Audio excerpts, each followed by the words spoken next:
భద్రాచలం తెలంగాణ రాష్ట్ర ప్రభుత్వం అత్యంత ప్రతిష్టాత్మకంగా ప్రవేశపెట్టిన ఇందిరమ్మ ఇండ్ల పథకంలో అనేక అవకతవకలు జరిగాయనే ఆరోపణలు వస్తున్న నేపథ్యంలో తక్షణమే ఇందిరమ్మ ఇండ్ల రీసర్వేను నిర్వహించాలని మానవ హక్కుల పరిరక్షణ సంస్థ తెలంగాణ రాష్ట్ర కార్యదర్శి పూనం ప్రదీప్ కుమార్ డిమాండ్ చేశారు. భద్రాచలం నియోజకవర్గంలోని భద్రాచలం, దుమ్ముగూడెం, చర్ల మండలాలలో అధికార పార్టీ నాయకులు, కార్యకర్తలు తమ ఇష్టరీతిగా వ్యవహరించి గ్రామ పంచాయతీ కార్యదర్శులను చెప్పు చేతిలో పెట్టుకుని తమకు అనుకూలమైన వారికి, అనర్హులైన వారికి ఇండ్లు కేటాయించారని అనేక మంది చేసిన ఆరోపణలు తమ దృష్టికి వచ్చాయన్నారు. నిజమైన పేదలకు ఇందిరమ్మ ఇండ్లు అందడం లేదని, బిల్డింగులు, భూములు, వాహనాలు ఉన్నవారికి వారి పేర్లనే ఇండ్ల సర్వేలో చేర్చారని తెలిపారు.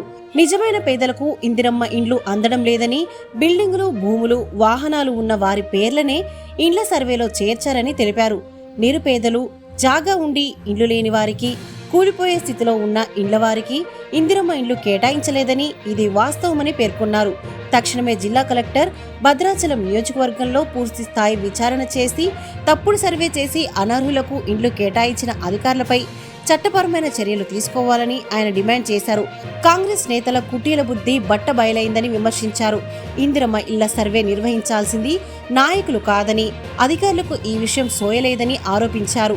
సర్వేను రాజకీయ నాయకులు నిర్వహించడం ఎంతవరకు సమంజసమని ఆయన ప్రశ్నించారు. భద్రాచలం శాసనసభ్యులు డాక్టర్ తెల్లం వెంకట్రావు ఈ అక్రమ సర్వేపై తగు చొరవను తీసుకుని అర్హులైన నిరుపేదలకు ఇందిరమ్మ ఇండ్లు అందే విధంగా కృషి చేయాలని డిమాండ్ చేశారు.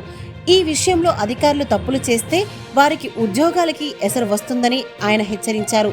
ఈ సర్వే చేసి అర్హులకు ఎంపిక చేయకపోతే అక్రమ సర్వే పేర్ల జాబితాను కోర్టు దృష్టికి తీసుకుని వెళ్లి నిజమైన లబ్ధిదారులకు మేలు జరిగేంత వరకు న్యాయ పోరాటం చేస్తామని పూనం ప్రదీప్ కుమార్ హెచ్చరించారు.